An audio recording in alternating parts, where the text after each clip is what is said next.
nós vamos refletir uma palavra sobre o desfrute da presença manifesta de Deus. Eu gostaria que você estivesse bastante atento nessa oportunidade, que é para a gente entender a palavra de Deus, para que você possa receber milagres. Às vezes nós recebemos a palavra de Deus, mas as coisas, elas permanecem como estão. Não há mudança, não há transformação, porque nós recebemos a palavra de forma natural. Mas a palavra é sobrenatural. A palavra é espírito e vida. E quando nós recebemos a palavra de Deus por revelação, ela produz transformação. Ela produz a instalação, a manifestação da vida de Deus. Ela traz saúde divina. Ela traz cura divina. Ela traz resolução para todas as nossas necessidades através de Jesus Cristo. O apóstolo Paulo, escrevendo aos Filipenses, diz: o meu Deus, segundo as suas riquezas, não segundo as suas pobrezas, mas segundo as suas riquezas em glória, suprirá cada uma das vossas necessidades em Cristo Jesus. Olha, como o apóstolo Paulo podia dizer isso? Ele tinha certeza que a riqueza de Deus pode ser experimentada de uma forma gloriosa através do Cristo ressuscitado, do Cristo ascendido, o Espírito que habita em nós. Então é necessário que nós não ouçamos apenas a palavra de Deus com os ouvidos naturais, mas a Bíblia diz que quem tem ouvidos, ouça o que o Espírito Santo diz. Será que Deus não sabe que nós temos ouvido? Ele fez nosso ouvido, a nossa orelha, o ouvido exterior, interior, médio. Não é desse ouvido que Deus está falando. Deus está falando de um ouvido sintonizado com a boca do Espírito Santo, com o falar do Espírito Santo. É um ouvir que traz milagres, que traz maravilha, que traz realizações, que traz aquilo que nós necessitamos. Eu espero que você possa encontrar isso nessa noite, através dessa singela palavra. O básico da nossa palavra se encontra no livro de João, Evangelho de João, capítulo 4, versículo 19 e 24, onde nos diz assim o Espírito Santo: disse-lhe a mulher: Senhor, vejo que és profeta. Nossos pais adoraram neste monte, e vós dizeis que em Jerusalém é o lugar onde se deve adorar. Disse-lhe Jesus: mulher, crê-me, a hora vem em que nem neste monte, nem em Jerusalém adorareis o Pai. Vós adorais o que não conheceis. Nós adoramos o que conhecemos, porque a salvação vem dos judeus. Mas a hora vem, e agora é, em que os verdadeiros adoradores adorarão o Pai em espírito e em verdade. Aleluia! Louvado seja o nome do Senhor, porque o Pai procura tais que assim o adorem. Deus é espírito, e é necessário que os que o adorem em espírito e em verdade. Amém? Que palavras poderosas que Jesus Cristo diz para a mulher samaritana. E hoje, essas palavras são dirigidas a cada um de nós, né? O Senhor Deus criou o homem para a sua glória e para a sua honra, e para que nós dessemos louvor ao Senhor Deus. Eu quero ler uma escritura que se encontra em Isaías 43. Isaías 43, a irmã falava sobre a necessidade de nós estarmos firmados em Deus pela Escritura. As palavras que eu transmito sempre, elas são bíblico-cêntricas, são teocêntricas, elas são centradas na Escritura. Porque eu fazendo assim, eu salvo tanto a mim quanto aquelas pessoas que me ouvem. Amém? Versículo 7 diz assim: todos que são chamados pelo meu nome, e os que criei para a minha glória, eu os formei eu os fiz. E o versículo 21 fala: esse povo que formei para mim, para que me desse louvor. Amém? Então você foi chamado pelo nome. Deus não te conhece como uma coisa qualquer. Você é uma pessoa conhecida no céu. Lá na boca daquele que está sentado no trono, você não é tratado por uma coisa vulgar. Você é conhecido pelo seu nome. Você é chamado pelo seu nome. E a Bíblia diz mais que você foi criado ou criada para a glória de Deus. E Deus diz que você foi formada pelo próprio Deus. Nós não somos fruto do acaso, alguma coisa que cai assim, não. Nós somos chamados pelo nome, pelo nosso Deus. Nós somos criados para a glória de Deus. Nós somos formados para Deus. E com um propósito de glorificar a Deus, de louvar o nome do Senhor. Mas paralelo a essa verdade tão gloriosa, reside o triste fato de que o homem rompeu o relacionamento com o Senhor Deus, e por isso ele alienou-se e perdeu a glória de Deus. A palavra de Deus tem um versículo que diz: porque todos pecaram e destituídos estão da glória de Deus. Romanos, capítulo 3 e 23, diz que o homem alienou-se de Deus. O homem ficou destituído da glória de Deus. O homem perdeu o brilho, a magnificência, o esplendor de Deus. E o homem tornou-se estranho para o Senhor seu Deus, deixando de amá-lo, de obedecê-lo, deixando de confiar nele. Por conseguinte, perdeu todo o prazer da sua presença. Quando Deus acabou de criar o homem, Deus viu que o homem era muito bom. E a Bíblia diz que Deus vinha manter uma relação pessoal com o homem. Deus não vinha manter uma relação com os elefantes, não vinha manter uma relação com os pássaros ou com os peixes, mas Deus vinha relacionar-se com o homem, criado à sua imagem e semelhança. Mas houve um desastre. O capítulo 3 de Gênesis, a partir do versículo 6, diz assim: então vendo a mulher que aquela árvore era boa para se comer, e agradável aos olhos, e agradável e desejável para dar entendimento, tomou do seu fruto, comeu, e deu a seu marido, e ele também comeu. Então foram abertos os olhos de ambos, e conheceram que estavam nus. Pelo que coseram folhas de figueira, e fizeram para si aventais. E ouvindo a voz do Senhor Deus, que passeava no jardim à tardinha, esconderam-se o homem e sua mulher da presença do Senhor entre as árvores do jardim. Mas chamou o Senhor Deus ao homem e perguntou-lhe: onde estás? Essa pergunta revela que alguma coisa faltava para Deus. Faltava um adorador, faltava um amigo, faltavam as pessoas que eram o fruto do aprazimento de Deus. As pessoas que foram feitas por Deus, criadas por Deus, para a sua glória, para que lhe desse louvor. Deus fala: Adão, onde estás?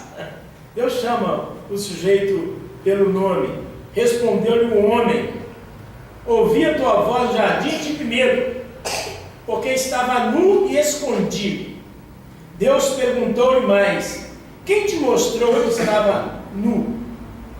Comeste da árvore que te ordenei que não comesses? Veja bem que evento, que episódio estranho, que conversa tão tenebrosa entre Deus e a sua suprema criação.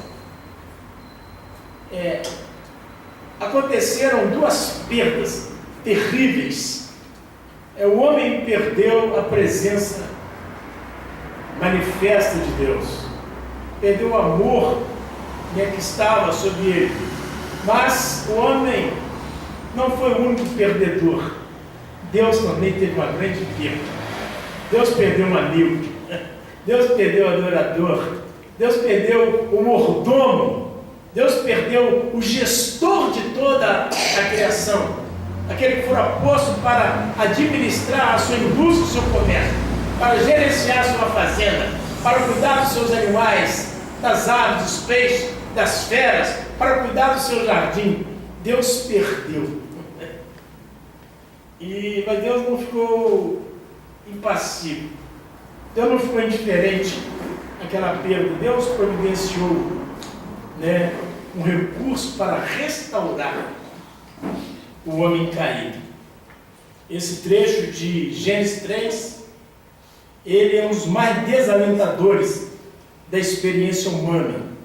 O dia em que o homem teve que esconder-se da presença de Deus. E hoje nós vivemos um tempo em que os homens, ainda desejosos de Deus, eles ainda escondem-se de Deus, nos vícios, nas drogas, nas religiões, nos seus atos, nos seus cometimentos, nas suas omissões, no ateísmo, na indiferença, nos livres pensamentos, na cultura, nas orgias deste mundo. Tudo revela o homem nu procurando esconder-se de Deus. Mas a palavra de Deus diz que o homem se torna filho de Deus pela fé em Jesus Cristo. E todo aquele que foi batizado em Cristo, de Cristo, vos revestistes. Deus quer novamente vestir o homem de santidade, de novidade. E Deus demonstrou isso lá no Jardim do Éden. Adão e Eva tinham feito para si aventais com folhas da figueira. E diz que Adão fez vestimentas de pele para Adão e sua mulher nos vestir. Então revela a intenção de Deus. Deus não ficou de acordo em perder o homem, em perder o adorador, mas ele não podia mais receber do homem a adoração. O homem também não podia mais receber o favor que a presença manifesta de Deus trazia para ele. Amém? Apesar da queda do homem e em sua revolta contra Deus, Deus não o destruiu. Deus também não destruiu o anseio, o desejo que o homem tinha de manter relação com o Senhor. Porque dentro de toda a criação, a única criatura feita conforme a imagem e semelhança de Deus foi o homem. Isto é, o único ser criado para experimentar a presença de Deus. Se o cachorro entrar aqui, ele pode experimentar a presença de Deus, mas não é a presença manifesta de Deus. Nós vamos ver, esclarecer isso aqui um pouco. Ele também não adora, ele não reverencia, ele não proclama, ele não testifica, ele não dá um testemunho da divindade, porque ele não recebeu uma natureza capaz de propagar essa verdade. Mas nós fomos criados à imagem e semelhança de Deus, para que nós pudéssemos propagar aquilo que o Senhor é e aquilo que Ele realiza. Por isso, a Escritura diz: disse Deus, façamos o homem a nossa imagem, conforme a nossa semelhança, e domine sobre os peixes do mar, e sobre as aves dos céus, e sobre o gado, e sobre toda a terra, e sobre todo réptil que se move sobre a terra. Criou Deus o homem à sua imagem, a imagem de Deus o criou, macho e fêmea os criou, e Deus os abençoou, e lhes disse: frutificai, multiplicai, enchei a terra e sujeitai-a, dominai sobre os peixes do mar, e sobre as aves dos céus, e sobre todo animal que se move sobre a terra.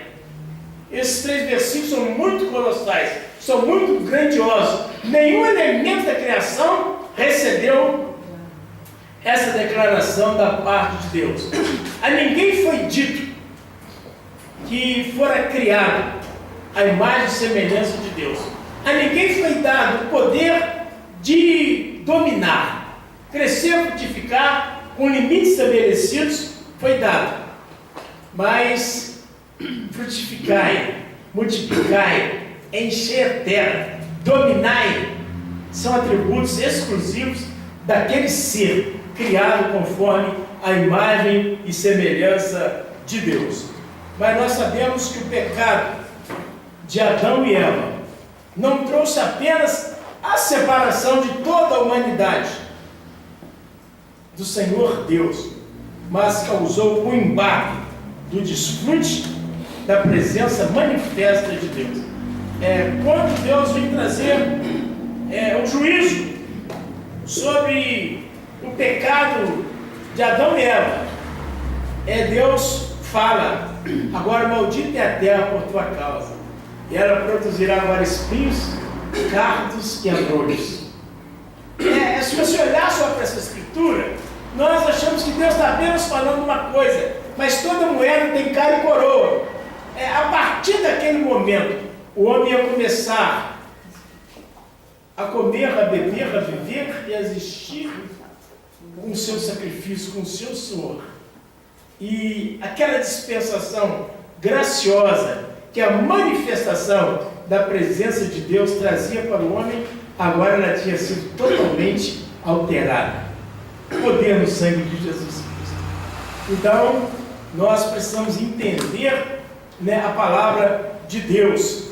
E o verdadeiro propósito da nossa salvação consiste no fato de ser restaurada a nossa comunhão com Deus e, por conseguinte, prover para cada um de nós, os filhos de Deus, os salvos, os regenerados, mediante a ressurreição de Jesus Cristo dentre os mortos, o desfrute da presença manifesta de Deus, ou da manifestação da presença de Deus. Uma coisa é a presença de Deus, outra coisa é a manifestação da presença de Deus. Preste bem atenção. Se nessa noite você conseguir receber a revelação do Espírito Santo, sua vida vai mudar para melhor. Eu sei que ela já é boa, porque Deus vive em você, o Espírito habita em você. Mas se você entender a revelação dessa verdade, a manifestação, foi o que Jesus disse para aquela mulher samaritana. Ela recebeu um impacto tão forte que ela deixou o cântaro no chão e foi lá dentro da cidade e falou com todos, e trouxe todos os homens. E com certas mulheres vieram também. Mas disse que ele trouxe todos os homens. Os homens trouxe a humanidade ali, representada pelos homens. E aqueles homens pediram a Jesus que ficasse com eles. E Jesus ficou ainda 2 dias com eles. E eles disseram: agora nós cremos, não por causa da tua palavra, mas porque nós mesmos temos visto e ouvido. Eles puderam ser tocados pela manifestação da presença de Deus. Mas Deus estava ali. Deus estava ali. Mas quando Jesus Cristo começa a manifestar-se, o milagre acontece. A Bíblia diz que então muitos foram os que creram nele. A presença manifesta de Deus é um caminho de dupla mão. Primeiro, porque o Senhor nos resgata para si. E Ele pode desfrutar da nossa adoração. Ele pode desfrutar do nosso serviço em espírito. Ele pode desfrutar da nossa comunhão. Ele pode desfrutar do nosso amor. Ele pode desfrutar do nosso testemunho. Ele pode desfrutar da nossa confissão. Às vezes você vai andando pela rua e a gente vê nos carros, plásticos, inscrições, dos mais diversos matizes. E a gente vê tantas coisas de idolatria, tanta coisa de feitiçaria, não é verdade? E às vezes a pessoa tem alguma coisa de Jesus Cristo, alguma coisa da Bíblia, mas paralelo tem alguma coisa também da religião, do humanismo, das filosofias, das ideologias. Porque as pessoas, elas não estão prontas para adorar o Senhor Deus. Porque para adorar a Deus a pessoa precisa fazê-lo e só pode fazer em espírito. E a Bíblia diz que a carne e o sangue não podem executar esse exercício de adorar em espírito, de adorar em verdade. Porque o homem é mentiroso e a carne é fraca. Louvado seja o nome do Senhor. Louvado seja o nome do Senhor. E o segundo ponto nos foi restituída a glória de Deus. Este é o significado do poder do sacrifício do Senhor Jesus Cristo. Então, quando Deus recria o homem, Ele não apenas favorece a nós, mas Deus favorece assim também, porque Deus tinha nos perdido. A Bíblia diz que Jesus veio buscar e salvar o que se havia perdido. Imagine só se você tiver com um relógio de ouro, com um diamante ou com uma joia muito preciosa e de repente você perde aquela joia. É verdade? Aí você então sai a procurar com uma mulher que perdeu a sua dracma. Diz que ela varreu a casa, acendeu a candeia e quando ela achou, diz que ela reuniu suas amigas e ela gozosamente celebrou. A gente diz, mas o que é uma dracma? O que é uma moedinha? É que a sua coleção estava incompleta. Então, quando Deus perdeu a mim e a você, a coleção dele ficou incompleta. E cada momento em que Deus vai, por isso que há alegria diante de Deus. Os anjos se alegram quando o pecador se arrepende. Então, Deus, quando Ele nos resgata, Ele tem lucro. E quando nós somos resgatados, nós também somos altamente beneficiados. Nós recebemos um grande tesouro. E esse tesouro mútuo, ele vai para a eternidade. Esse é o significado do sacrifício de Jesus. Essa estrada de dupla via. Deus vindo em nosso encontro, de cima para baixo. E nós indo de baixo para cima ao encontro de Deus. O escritor aos Hebreus registrou, tendo, pois, irmãos, ousadia para entrar no santo lugar, no santo santo, pelo sangue de Jesus Cristo, pelo caminho que Ele se consagrou, o caminho novo e vivo, através do véu, isto é, da sua carne. E tendo um grande sacerdote sobre a casa de Deus, cheguemos com verdadeiro coração e a inteira certeza de fé, tendo o coração purificado da má consciência e o corpo lavado com água limpa. Irmãos, prestem bem atenção. Nós estamos num processo. Nosso espírito já foi regenerado, nossa alma está em tratamento e o nosso corpo vai ficar por dia da redenção. Mas imagine só a alegria de Deus com o seu resgate, com o meu resgate, com a nossa chegada, com a restauração da nossa condição de imagem e semelhança de Deus. Você entrando na presença de Deus, e Deus vem para você, vinde bendito.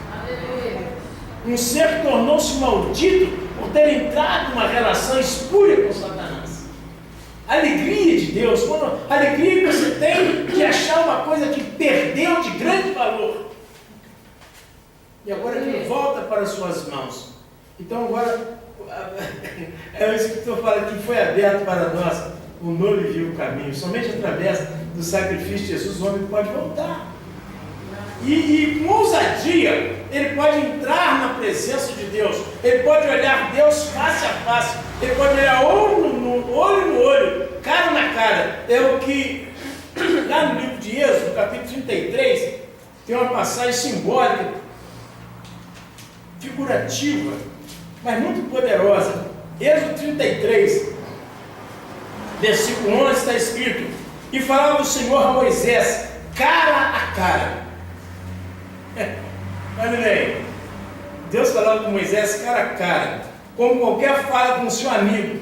Depois tornava ao arraial Mas o seu seguidor, o mancebo Josué, filho de Num, nunca se apartava do meio da tenda. Escute bem, Moisés falava cara a cara, mas ele não via a cara de Deus. Ele sabia que Deus estava do outro lado. E Deus falava e via Moisés. Mas Moisés não podia ver o Senhor, a cara de Deus. Tanto é que teve um momento que Moisés quis vê-lo, Deus meteu na fenda de uma rocha e falou assim: eu passarei por ti e te deixarei me ver pelas costas. Agora, a Bíblia diz que foi aberto um novo vivo caminho para que nós possamos entrar com ousadia e meter cara na cara, olho no olho. Meu espírito, nesse exato momento, contempla a face dourada de Deus.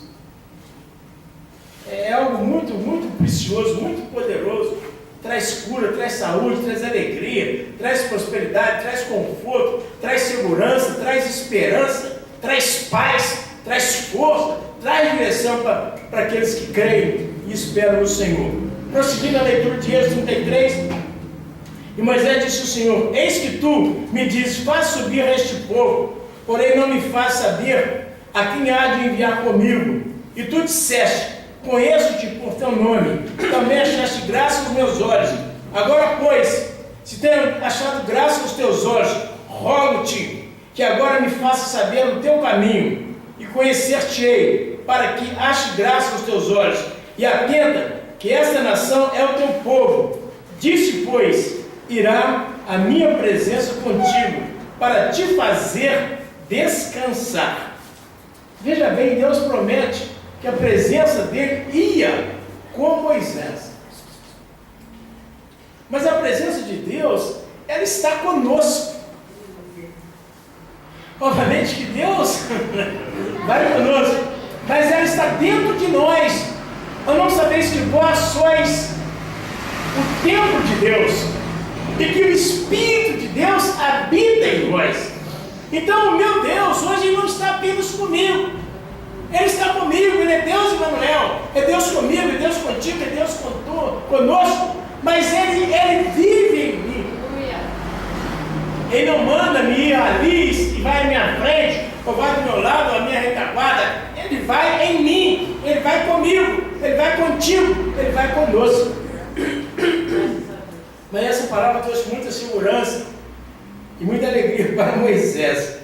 E diz assim: então ele diz: se a tua presença não for conosco, não nos faça subir deste lugar. Então Moisés disse que se a presença de Deus não fosse com eles, que eles não podiam ir a lugar nenhum. Louvado seja Deus. Agora vamos ver a presença de Deus. A presença de Deus não é tudo.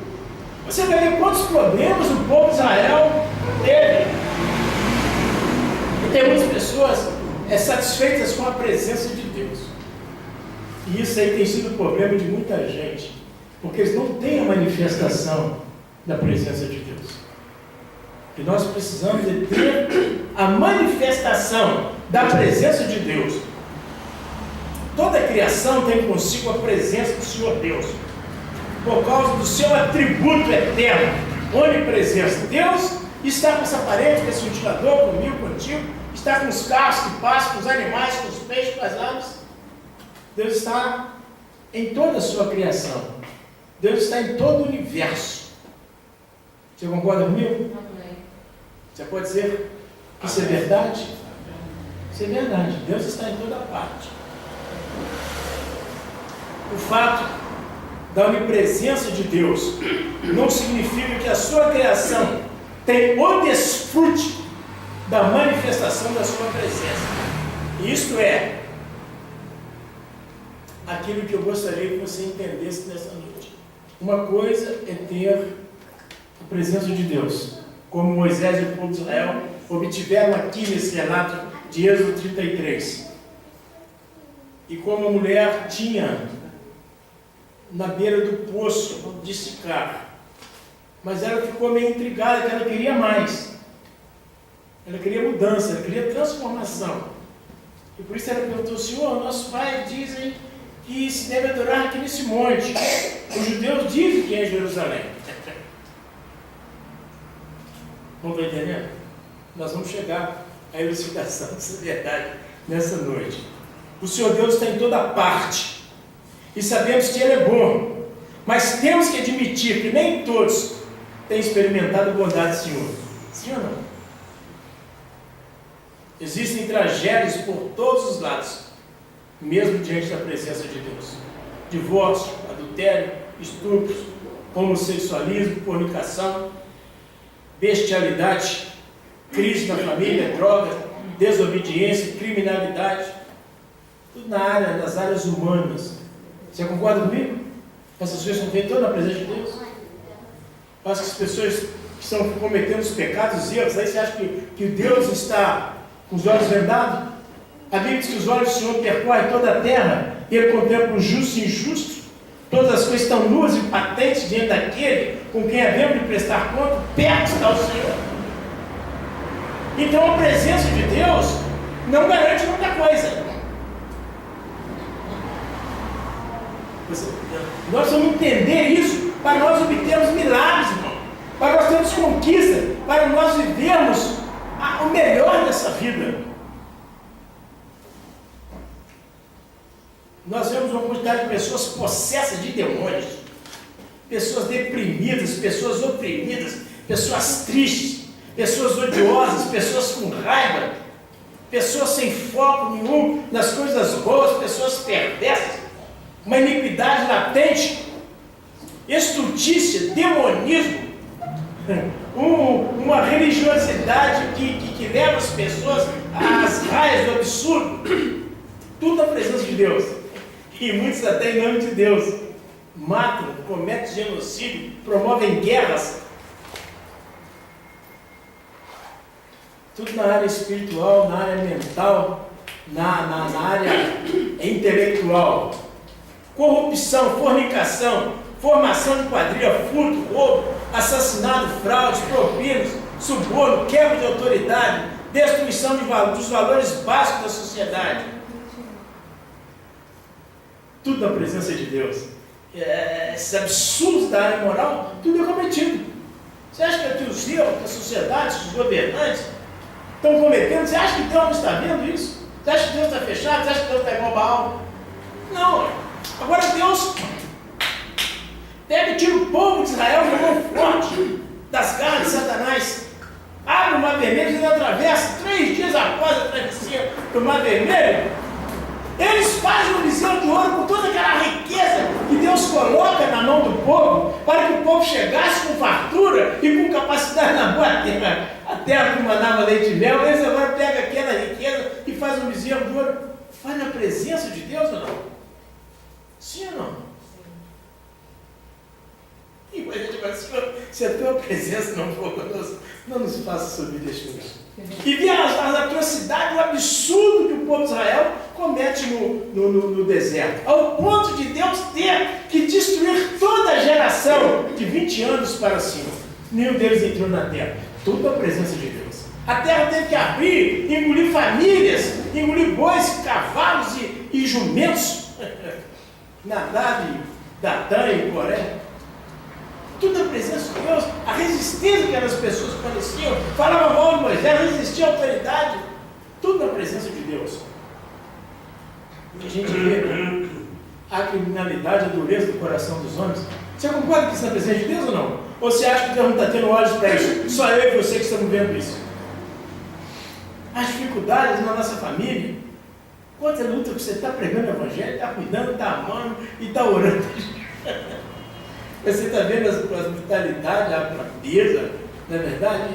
Se nós estamos com o coração sentido por ver Deus, a Bíblia diz, porventura, aquele que fez os olhos não verá. Louvado seja Deus. A iniquidade, a apostasia, a infidelidade, a idolatria, a feitiçaria, a rebelião e insubordinação, o desamor, etc, etc, etc. Na área espiritual, todas essas coisas são cometidas na presença de Deus. Porfia, emulação, dissensão, orgia, bebedice, inimizade, ira, peleja, impureza, lascívia, heresia, glutonaria, essas coisas da carne, tudo é cometido na presença de Deus. Eu não estou dizendo que a presença de Deus é fraca, porque Deus é todo poderoso, nos atributos de Deus, é a onipotência de Deus. Mas Deus está querendo trazer, Jesus quer trazer ensino para nós, aqui em João 4, em Êxodo 33 e 1 João. Deus quer modificar, Deus quer transformar a nossa maneira de viver. Ele quer que a gente viva com resultado. Ele não quer que você viva apenas na presença dele. Ele quer que você tenha desfrute da manifestação da sua presença. Ele quer que você tenha milagre, que você tenha cura, que você seja um agente de transformação, que você possa ativar então a presença de Deus na sua vida, para que o nome de Deus seja exaltado e glorificado.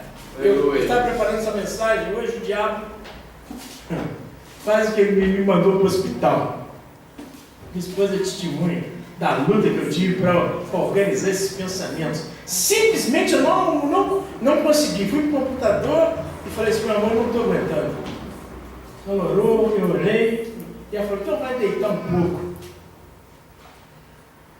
E eu falei, eu não vou deitar não, vou ver se eu faço alguma coisa aqui que eu não tenho que usar minha mente, o meu espírito, eu vou deixar só que Deus fique movendo, entrando e saindo do meu ser.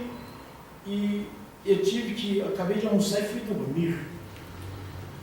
E um sono assim, como se eu tivesse tomado uma coisa entorpecente, caí na cama assim e dormi, porque o diabo não queria que eu comunicasse essa palavra com você nessa noite. O diabo quer que você e eu fiquemos contentes apenas com a presença de Deus, mas a presença de Deus não traz aquilo que nós necessitamos. Não traz desfrute para nós, traz apenas possibilidade. Mas o que traz resultado, que traz riqueza, que traz glória, que traz poder, que traz cura, que traz saúde, que traz júbilo, é a manifestação da presença gloriosa de Deus. Louvado seja Deus. As enfermidades, as doenças, as pestes, as pragas, a morte, o suicídio, a calamidade, os desastres, as guerras, o rumor de guerra, os conflitos entre as nações, entre as pessoas, todas estas coisas que desenrolam, se desencadeiam na presença de Deus. Eu ficava olhando aqui, meu pai, as pessoas falam sobre a presença de Deus como se ela fosse suficiente. Ela não é suficiente. E desgraçadamente, esse conceito de presença de Deus é o que governa a maioria da cristandade. E por isso os cristãos não têm podido experimentar aquilo que Deus tem para eles. Essas verdades revelam que o homem necessita de algo mais do que a mera e simples presença de Deus.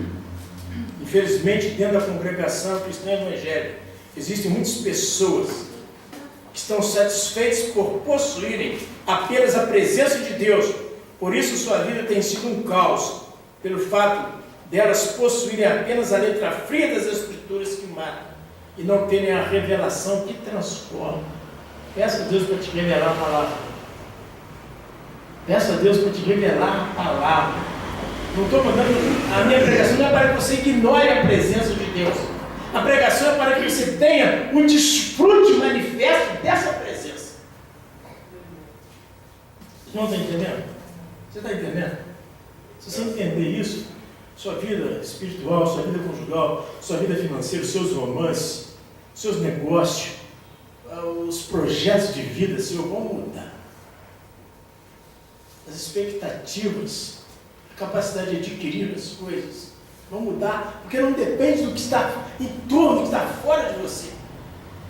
E a presença de Deus leva as pessoas a ter satisfação das pessoas com as coisas que eles têm, que eles podem pegar. E um se acha que está maior e melhor do que o outro. Imagina o próprio Moisés aqui, Moisés, quando Deus não deixou ele entrar na terra, não deixou de graça, não. Mas a presença dele está comigo, eu sou o cara. Ele não falava, mas eu creio que ele pensava assim, porque era muito poderoso, né?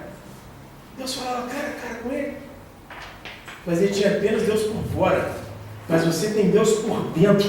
Aleluia. E essa verdade tem que fazer diferença na nossa vida. Essa verdade não pode ser uma verdade dorminhoca. Uma verdade que está dentro da nossa vida desmaiada, apagada, insípida, inodora, sem sabor, sem cheiro, sem cor.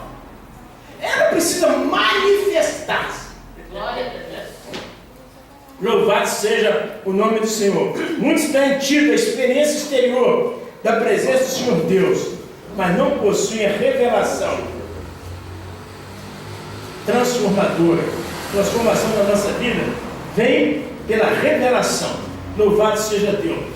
Na experiência do povo de Israel, o tabernáculo no deserto, e mais tarde o templo de Jerusalém, o templo erguido por Salomão, eram símbolos da presença de Deus.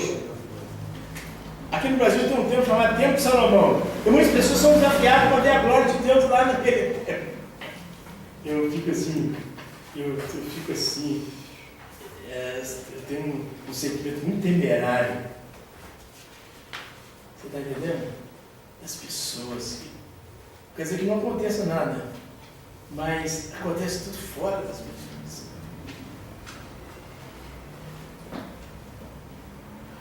O templo de Israel simbolizava a presença do Senhor Deus com o seu povo.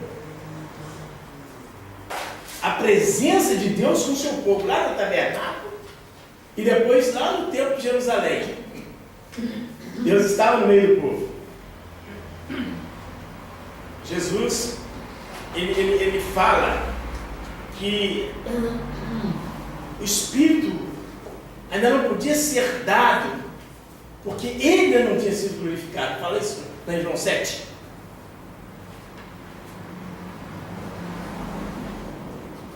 Quando nós olhamos para o templo, nós vemos que o tabernáculo, o templo, tinha um átrio, o lugar santo, o santo, lá no santo estava a arca da presença de Deus, o arca do pacto do Senhor Deus dos exércitos, o arca da aliança, estava lá, e lá era a presença de Deus, e um sumo sacerdote podia entrar uma vez por ano ali, para ter um contato físico com aquele objeto, tanto no tabernáculo quanto no templo. Depois ele retirava, ficava um ano para retornar. Mas a presença gloriosa de Deus vinha por muitas manifestações. E Deus ia sustentando o seu povo. A presença da arca era fortíssima no meio do povo de Israel. Quando nós chegamos em 1 Samuel 4, quando o povo de Israel, os filhos de Eli, Ofni e Finéias, eles adulteravam comigo, diz que eles mantinham relações sexuais com as mulheres. Com muitas mulheres. Eles pegavam a carne do sacrifício do holocausto e mandavam o moço deles ir lá na caldeira pegar a carne antes da gordura ser queimada e a fumaça subir para Deus. Eles faziam o churrasco da carne e as pessoas falavam, não, espera pelo menos oferecer. Não, eles mandaram buscar agora, etc. E tudo é na presença de Deus. Aí os filisteus deram em cima do povo de Israel. O povo de Israel juntou-se para fazer guerra contra os filisteus. E o que aconteceu? Os filisteus derrotaram o povo de Israel. E eles então mandaram em Siló buscar a arca do Senhor. E quando eles buscaram a arca do Senhor, houve um brado forte que a terra estremeceu. E os filisteus também temeram e falaram, os deuses estão entre eles. Que a arca, eles falavam a Deus, porque eles tinham muitos deuses, e achavam que o nosso Deus também era mais um Deus. Como o Deus deles, Deus feito pelos homens. E quando a arca chegou lá, eles buscaram os filhos de Eli, Ofni e Finéias. Isso foi uma grande vibração. Mas os filisteus falaram, varões, sede forte, porque os deuses estão entre eles. E nós temos que agir como um só homem. E disse que naquele dia foi grande a mortandade que os filisteus causaram aos filhos de Israel e prenderam a arca do pacto do Senhor dos exércitos. E a mulher de Ofni estava grávida e o pai dela caiu da cadeira, o sogro caiu pelo pescoço, ela deu a luz e quis botar o nome da criança. E ela falou, esse nome não, mas coloca o nome dela em Capode, porque foi-se a glória de Israel. A presença de Deus não estava mais com eles, por isso aquele grande desastre. Tudo isso na presença de Deus. Sim ou não? Agora você vai perceber que é uma mudança da manifestação da glória de Deus. Desfrute da glória de Deus. As pessoas podem ter muitos problemas na presença de Deus. Pode ir para a cadeia, pode ir para o hospital, pode morrer precocemente, podem ter perdas, podem falir, podem arruinar-se. Mas a pessoa que tem a manifestação da presença de Deus é coisa completamente diferente. O nosso texto básico, João 4, 19 a 22. O Senhor Jesus Cristo, ao conversar com a mulher samaritana, nos dá uma palavra revelada e transformadora acerca do desfrute da manifestação da presença de Deus. As pessoas hoje estão em busca de facilidades, de atalhos, fogem dos compromissos e responsabilidades que lhes exijam sacrifício. E no universo espiritual também não é diferente. Muitos pensam que podem desfrutar de Deus e da sua presença sem sacrifício, sem renúncia, sem tomar a cada dia a sua cruz, sem negar-se a si mesmo. Todavia, para trazermos a presença manifesta do Senhor Deus para o centro da nossa vida, nós precisamos sacrificar. Não sacrificar para sermos salvos, mas sacrificar porque somos salvos, porque o reino de Deus, ele é tomado pela força. Louvado seja Deus. Sacrificar horas de oração, de jejum, de leitura meditativa na palavra, do congregar com entendimento, de servir com alegria, de visitar, de testemunhar, de louvar e trazer o Senhor para o centro do nosso coração. A palavra diz que tudo que o homem deve guardar, guarde seu coração, porque dele procede as saídas da vida, ou as fontes da vida. Nós temos que guardar bem o nosso coração. Isso requer um sacrifício. Porque o diabo vive espreita. O diabo vive tentando arruinar as nossas vidas. A mulher samaritana queria saber o local geográfico, o lugar correto para adorar. Esta é a pergunta dos religiosos, até hoje. Por essa razão é que percebemos um giro e um rodízio interminável de crentes pelas congregações na face da terra, procurando um lugar correto para adorar, uma doutrina, um púlpito, um pastor, um pregador, um ensinador. Nas igrejas estão dando, eles saem procurando, nunca estão satisfeitos. Louvado seja Deus. E essas atitudes revelam ainda o domínio do espírito governante da árvore do conhecimento do bem e do mal sobre muitos que procuram algo para a sua satisfação. A mulher queria saber: os meus pais querem aqui, os judeus dizem que é lá. Se o senhor disser que é para lá, eu vou mudar para lá. Se o senhor disser que é aqui, eu vou ficar aqui. As pessoas andam assim também? Louvado seja Deus.